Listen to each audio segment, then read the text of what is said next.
Voilà, donc je vais vous parler de l'intérêt. Non, c'est vrai, c'est un sujet intéressant. Donc, intérêt. Donc, habituellement, l'ictère, c'est facile. C'est tous les jours. C'est votre activité quotidienne. C'est notre activité quotidienne. C'est quoi? C'est une hémoglobine en trop qui se casse, qui va donner une jaunisse qui est banale. Sauf que on a peur que cet ictère puisse entraîner des complications neurologiques. Ça existe. C'est pas très fréquent, ça existe. Et quand ça arrive, malheureusement, ce sont des séquelles définitives. Donc, cette bilirubine, il faut qu'on la surveille parce que le métabolisme se fait tout seul au niveau hépatique. On surveille. Auparavant, on surveillait avec quoi? Dosage de bilirubine sérique. Cette bilirubine sérique se fait par la technique du diazo. La technique du diazo va nous donner une valeur. À partir de cette valeur, on va la translater sur un algorithme. Cet algorithme qui prend en considération à la fois le terme, le poids de naissance et ainsi de suite, et le jour de vie, enfin l'heure de vie, le nombre d'heures de vie, et on commence une photothérapie. Photothérapie, vous savez, elle va entraîner une photoisomérisation de cette bilirubine qui va se transformer de bilirubine non conjuguée en bilirubine conjuguée qui va être hydrosoluble et éliminée. Heureusement qu'en 1980, M. Mamamouchi nous invente la Minolta, la première Minolta. Et là, en utilisant un algorithme photométrique, il va prouver que finalement, en utilisant une source lumineuse, on arrive par spectrophotométrie à avoir une corrélation colorimétrique entre une peau non nectérique et une peau ectérique. Il fait des points un peu partout, comme vous le voyez. Donc, il y avait un peu partout au niveau du sternum, au niveau du front, au niveau du l'hémithorax droit, au niveau de l'abdomen, au niveau des fesses, au niveau de bas des fesses, un peu partout. Et il décrit à ce moment-là, il démontre un coefficient de corrélation. Ce coefficient de corrélation qui est aux environs de 0,85, qui est beaucoup plus fiable et beaucoup plus efficient au niveau du front, au niveau du sternum, un peu moins au niveau de l'abdomen. Et donc, ce sont les endroits qui sont accessibles facilement. Et à ce moment-là, et on commence la photothérapie, enfin la bilirubine transcutanée. Depuis, il y a eu d'autres dispositifs médicaux qui ont été créés après le Minolta. Et quand on regarde leur translation, on continue à utiliser la même translation sur les algorithmes identiques, on appelle les nomogrammes, et donc on arrive à ce moment-là, traiter les enfants à partir de ces éléments-là. Est-ce que c'est fiable? Est-ce que c'est efficace? Plusieurs études ont montré quoi? Qu'il existe un accord, une concordance entre la bilirubine transcutanée et la bilirubine sérique. C'est une étude, par exemple, qui prend en considération 102 nouveau-nés à terme, qui avait été traités par photothérapie H59. Et quand on regarde la corrélation, on s'aperçoit que quand on s'intéresse à la sensibilité, à la spécificité de cette technique, que ce soit avec des taux de bilirubine transcutanée suffisamment élevés de l'ordre de 10 mg par millilitre ou de 7 mg ou de 8 mg ou de 6, on s'aperçoit que la sensibilité est très très bien. Sauf que la spécificité est variable. Elle est malheureusement parfois médiocre, de l'ordre de 50 ou 55%. Donc, et quand on regarde cette corrélation, le coefficient de corrélation, quand on s'intéresse au niveau du sternum, du front et de l'abdomen, ce coefficient de corrélation reste correct entre 0,85 et 0,87. Ce qui donne une valeur approximative, mais qui nous permet, comme moyen de dépistage, c'est un moyen de dépistage qui est très fiable. Et est-ce que tous les dispositifs se valent? La réponse est naturellement non, puisque sinon il n'y aurait pas beaucoup de dispositifs. Cette étude qui a concerné 289 nouveau-nés, dans lesquels il y avait 36 nouveau-nés qui étaient non caucasiens, c'est-à-dire qu'ils étaient soit africains, soit autre couleur un peu plus foncée. Et on a utilisé 3 dispositifs, le BiliCheck, le Drager et le Bilimed. Et qu'est-ce qu'on voit? On voit que finalement, ces 3 dispositifs ne se valent pas. Il y a le Bilimed qui est un peu moins bon au niveau corrélation entre les valeurs sériques et les valeurs transcutanées par rapport aux deux autres dispositifs. De la même manière, quand on s'intéresse à la population, c'est-à-dire l'aspect ou la couleur de la peau, on s'aperçoit que finalement, dans la population caucasienne, les trois dispositifs sont suffisamment fiables, avec un coefficient de corrélation qui est correct, par rapport, enfin correct, qui est de l'ordre de 0,8-0,85 par rapport à la population africaine. Pourquoi? Parce que cette coloration de la peau, malheureusement, elle va réduire plus ou moins la diffusion de la coloration jaune. Et d'autres techniques ont été utilisées. Cette étude multicentrique qui a concerné 6 pays européens pour savoir si la technique habituelle qu'on utilise tous, la technique du diazo, est-elle fiable ou bien il y a des techniques beaucoup plus avancées telles que l'HPLC. Cette étude dans laquelle a participé à l'époque Paul Vert, pour certains d'entre vous connaissent bien, et puis Alfred Sander de Saint-Vincent-de-Paul, donc c'est une étude assez ancienne, ce sont quand même les grands pontes de la bilirubine. Elle montre quoi? Elle montre finalement que quand on utilise la technique classique que vous utilisez tous dans votre labo, ou la technique beaucoup plus performante, ou la bilirubine transcutanée, il y a exactement une corrélation identique entre la bilirubine transcutanée, la bilirubine standard que vous utilisez vous sur le plan sérique et nous aussi sur le plan sérique, et l'HPLC qui est une technique beaucoup plus avancée qui par chromatographie en phase liquidienne. Donc il n'y a aucune raison d'utiliser une technique coûteuse, d'implémenter une technique coûteuse, beaucoup plus sophistiquée pour pouvoir être plus efficace. Donc, ça a permis de clore le débat concernant cette technique. Cette étude que nous avons faite à Saint-Vincent-de-Paul, non, à Bicêtre, excusez-moi, il y a quelques années de ça, donc en 2014, concernant, donc là, on a pris 4 variables.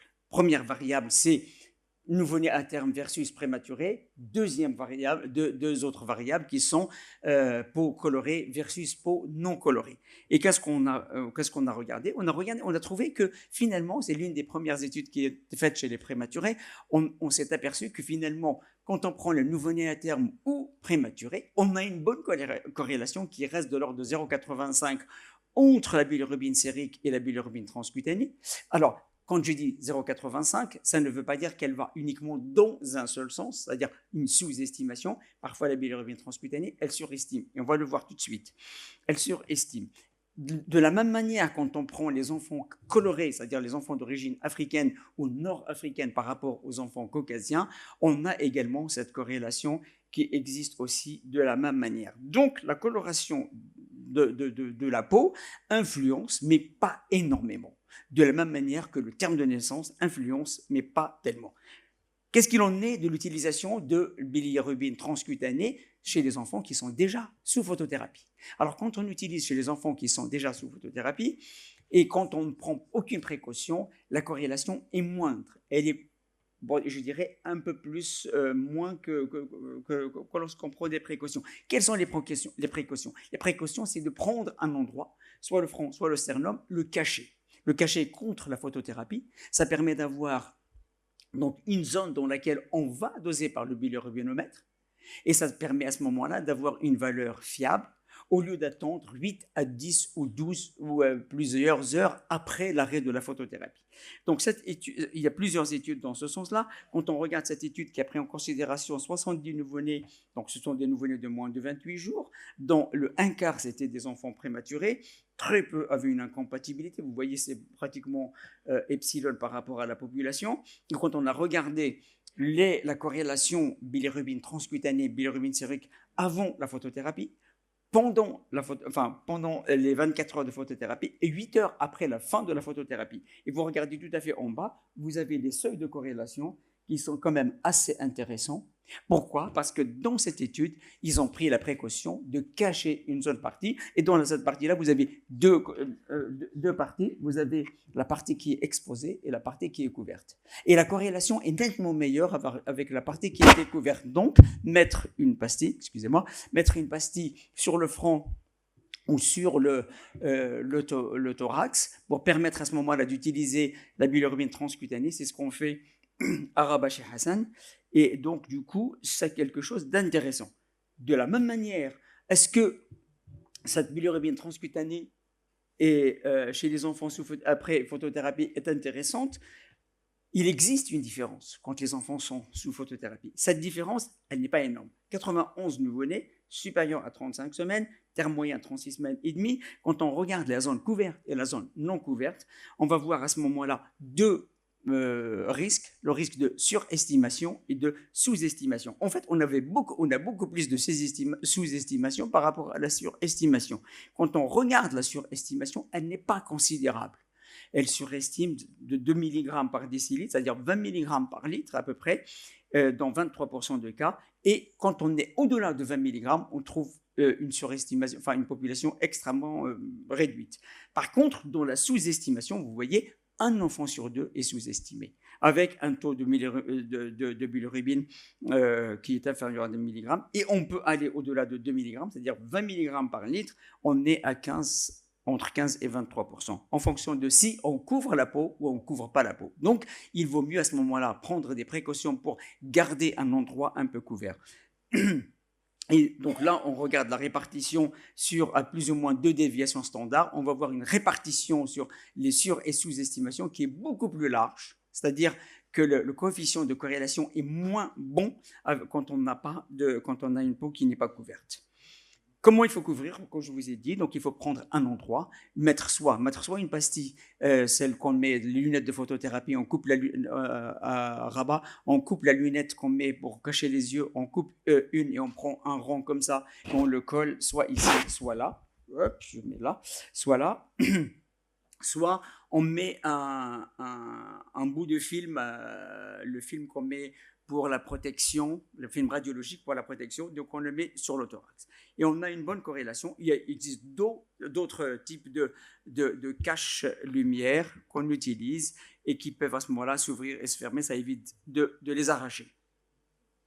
Est-ce que cette technique permet d'éviter la neurotoxicité de manière fiable?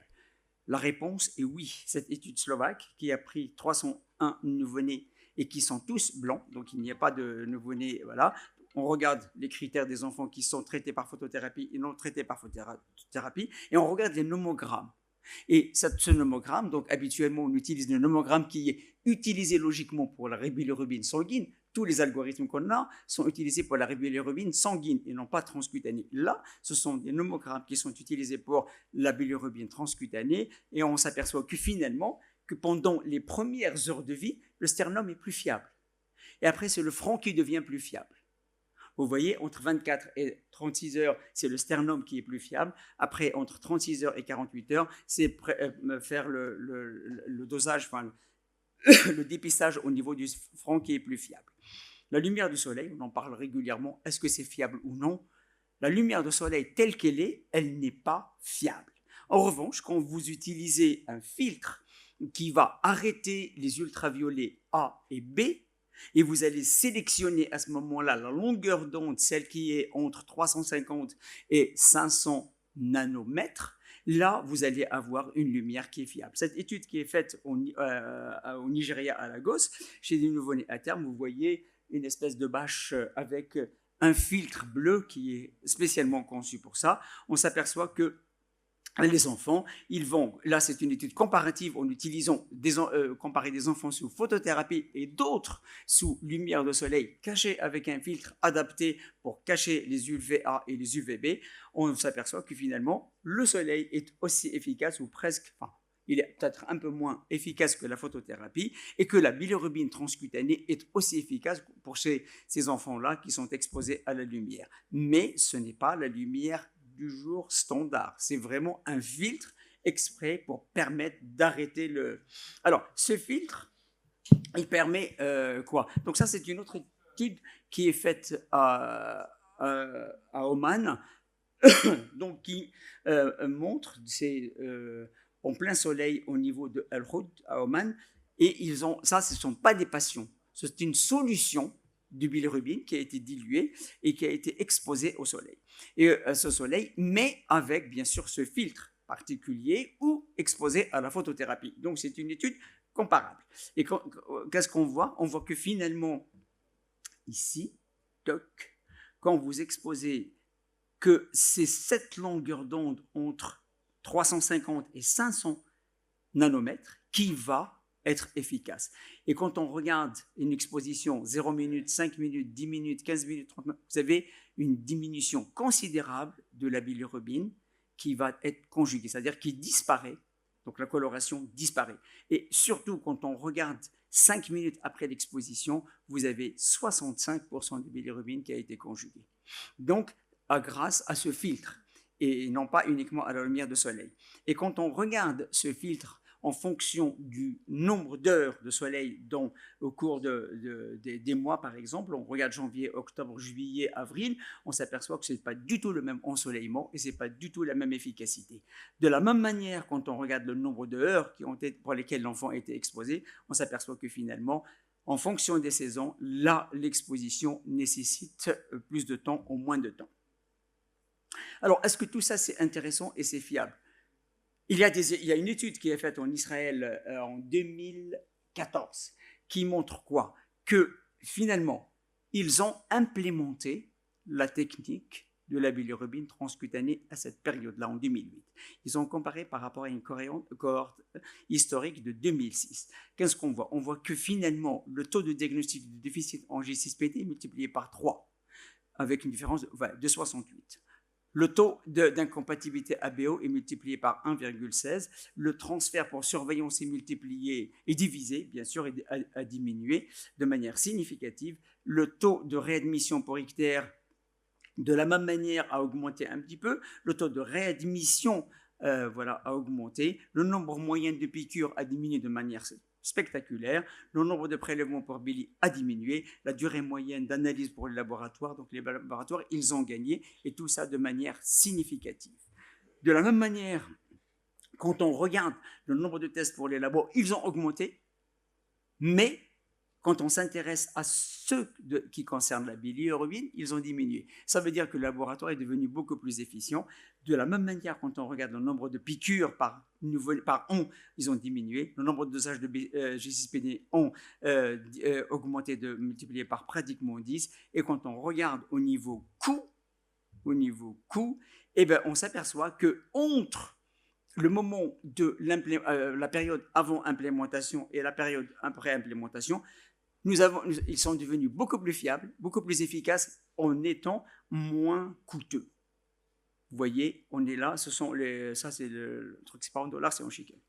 Donc, recommandation de NICE de 2016, qu'est-ce qu'elle dit ? Elle dit, bien sûr, il faut chercher les facteurs de risque d'hyperbilirubinémie, mais surtout les facteurs de risque d'ictère nucléaire.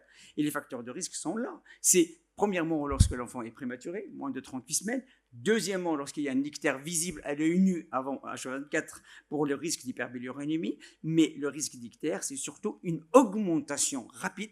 Et c'est l'intérêt du bilirubin transcutané parce qu'on peut multiplier les tests plusieurs fois par jour, essentiellement chez les enfants à risque.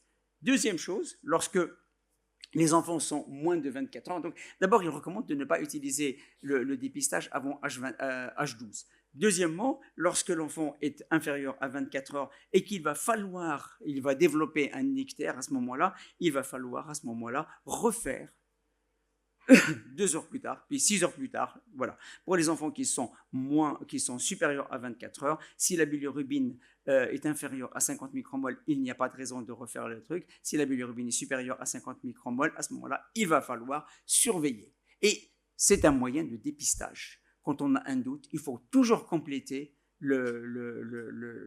par un dosage sérique. C'est le dosage sérique qui est le plus intéressant. Donc, je passe là-dessus juste pour vous dire que les recommandations, elles sont très intéressantes concernant la sortie. Quand vous avez un enfant pour lequel vous envisagez de faire une sortie avant H24, ce qui est la question tout à l'heure de Khalid Benani, c'est je vais faire une bilirubine transcutanée. Si la bilirubine transcutanée est dans ou presque dans le range thérapeutique, soit je vais reculer la sortie, soit je vais traiter l'enfant tout de suite et refaire le contrôle 6 heures, 8 heures plus tard, de façon à voir si l'enfant a besoin encore de photothérapie ou non. Si l'enfant est supérieur à 24 heures d'âge, à ce moment-là, je vais pouvoir regarder éventuellement soit le taux de bilirubine transcutanée est élevé, je vais retarder la sortie, ou bien débuter la photothérapie, ou bien c'est fini? Non, c'est encore. Non, vous avez encore. Non, c'est fini, c'est 20 minutes. On continue avec la discussion après. Je conclus